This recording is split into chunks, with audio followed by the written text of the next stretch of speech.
Go. Hi guys, my name is Aminata, and I'm the young lady that Amel met today at a cafe. So I happen to have been doing what I do best is go door to door, face to face, and talk to different business owners in regards to them changing their Verizon bill. As I was going, I don't know, you don't know what the day, comes, what your day comes from.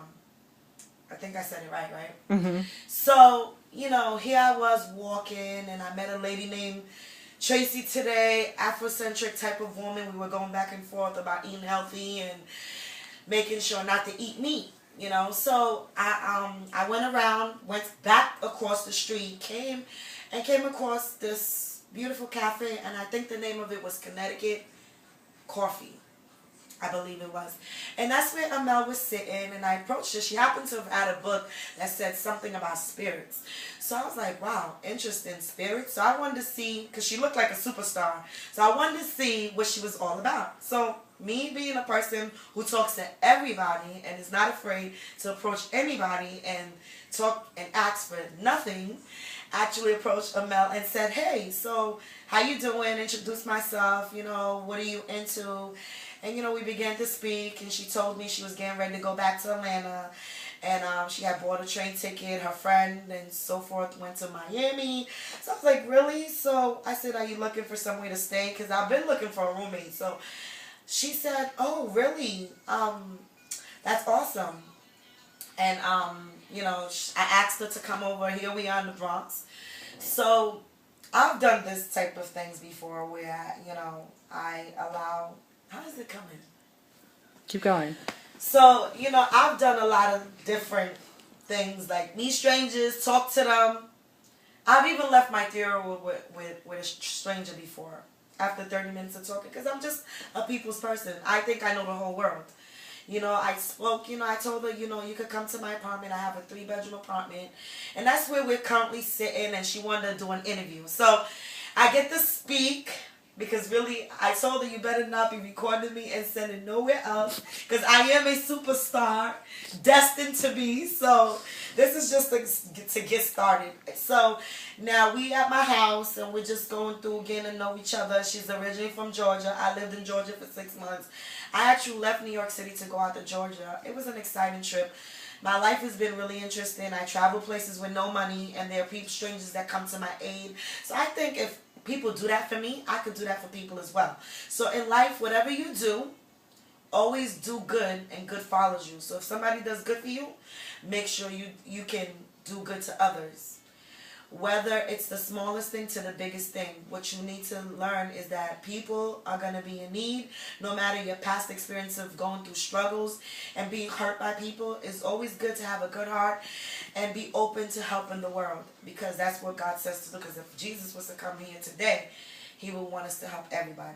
So that's the first start, right, guys? So now she wants to record me. I hope I'm doing good, because I'm not really good at this. However, I hope I don't look busted either. But here we are. Me and Amel have agreed that, we're going to, because she's opened up her own line, and I can learn things from her. She's 25, I'm 32. I can learn things from her. She can learn things from me. My goal is to really open up my own spiritual center where I can help people spiritually, encourage them, motivate them, give them all their needs, because so many people are brokenhearted mentally, physically, emotionally.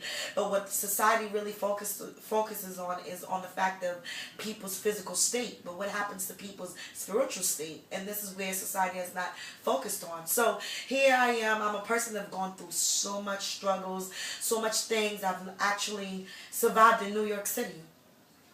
Living in New York City is not an easy place to live. It's very expensive. Lots of things going on. But it's a place, if you know how to survive, you can survive. It's not for everybody. Some people can just come and visit and go back. It takes real soldiers and real strong people to really live in New York, because the rent alone in New York could be, like a 1-bedroom, could be at least $1,200. It's that much, it's that high. And the job don't pay as well. So you have to be able to know how to survive. And not, sometimes we all have different survival tips. And one thing that I don't indulge myself in is sleep with men for money. And here in New York, you could do that. A lot of people do whatever it takes to, and I'm not here to judge anyone. Whatever it takes for you to get to where you want, it's It's your prerogative. However, because I have standards, and I want to be somebody of great. I want to be able to be a legend. I want my name. I want people to remember I've made an impact in someone's life. I think that's very important, making an impact in people's lives. Because a lot of times, all somebody needs is that encouraging word to say, "Are you okay? You're gonna be fine. God bless you. Do you need something?" Whatever it takes, just to make somebody feel better, is what I'm in the is what I'm in the business for. You know, other than bringing souls to Jesus. You know, is also making sure people are okay and know that if Jesus was to be here, if God was to be here today, he will help everybody, he will love everybody, and he'll be kind to everybody. And I think that's so important for us to really, really, really remember. The world could be a cruel place, but it can also be a good place. But we cannot let our experiences that are negative impact on our blessings. We never know why we connect with people. So if the moment you have with a person, I believe that's the moment you should cherish forever in your life. Because what happens is that you never know if you're going to meet that opportunity again. I've missed a lot of different opportunities, but God who I serve is going to allow me to get these great opportunities again in my lifetime. So I've been through a lot, like I've stated before. However, I just want to thank God because I really, through my struggles, through my past experiences, I could say I am very, very, very, very strong. I don't know how to describe strength. Strength comes from different aspects, you know, and living in New York City could be very overwhelming. You could really lose your mind. With so much that I've gone through, with so many things that have happened, I'm telling you, from every single problem that you could think of, I've actually encountered. But I want to thank God through praying, and just being hopeful and having faith has allowed me. I want to say, if you can see me going in my bag, I have a Bible that I read on the train every single day. This is what keeps me going. This is my medicine. This is everything that I utilize every single day, every moment. I'm focused on God. I'm focused on how God wanted the world to be good. So when I sit down and think, why is it bad? It's not because of God. I don't blame God, because God has been good, nothing but good. He saved me from my struggles. He saved me when I had no money. He saved my children. He saved my family. He saved those people that, my helpers, who he always have wanted to come and help me, who have not been able to reach me. I'm just grateful, guys. That's all. Like, I'm a New Yorker. I'm a grateful New Yorker because living in New York has never been so easy. So let me get up a little bit and get started. So here, living in New York City, like I said, has not always been easy for me. I came here when I was at the age of 16. I could keep going and going, but it's an interesting moment because my experience in New York has not been so easy. I think I keep repeating myself. But to get to the straight up point is that here in New York City, there's so many things that happens. So when I first came, I had nobody. I didn't know no one. I met a guy back in, when I came for a little vacation from school. And when I came, it was so interesting because I almost lost contact with this guy. So, you know, somebody you're destined to be. I went to go look for this guy. I was bold enough to go look for this guy. So this is the guy that I spent a lot of my years with. And I really loved this guy. And because of this guy, I was able to stay in New York City. But in the midst of it all, I was very young. He was a couple of years older than me, so I learned a lot of things. But there was something missing. Like now that I've transitioned my life and transformed my life to Jesus, back then there was something missing. I wasn't going to school, and I was young, and I'm like, wow, and education was instilled in me. So I had to find my way to school. So I had a son at the age of like 18. I had my first child, and there was something missing. That education, that foundation that was in me, that was implanted in me, had to come out. So I had to go back and look for school, even though I didn't go to high school, guys. I went to go get a GED, went to college, and did a whole lot. Now, that's been a journey. My life is like so interesting. We could go on. This could be a long tape.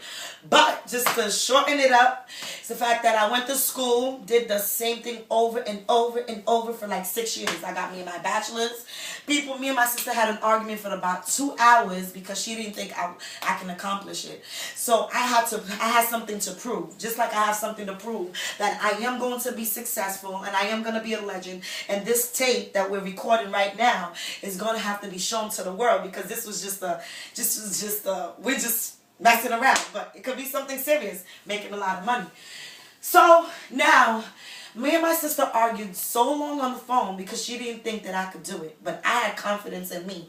The person that's the greater person, the soul that's in me, was born to be somebody. I'm not born to be a failure.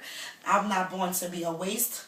I was born to be somebody. And no matter what I go through, I know that in the back of my head.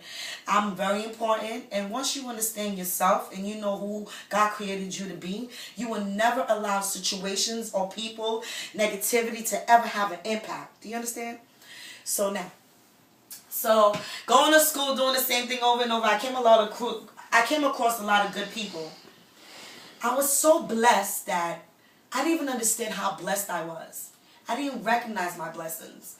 Mind you, I'm a child, 16, coming to New York City, not knowing no one. Yeah, I have family here, but they rejected me. Most people rejected me, but through the rejection, I was able to find other outlets. But one thing I can say, God is real, because He allowed me to go through different steps. Now, I'm going to quote a verse in the Bible. God says in the book of Psalms 91, He will order your steps. He ordered my step, go to school. As I was in school, then go get a job. Then I went to go get a job. Then I got my first apartment. Then I had my boyfriend who really, truly was into me.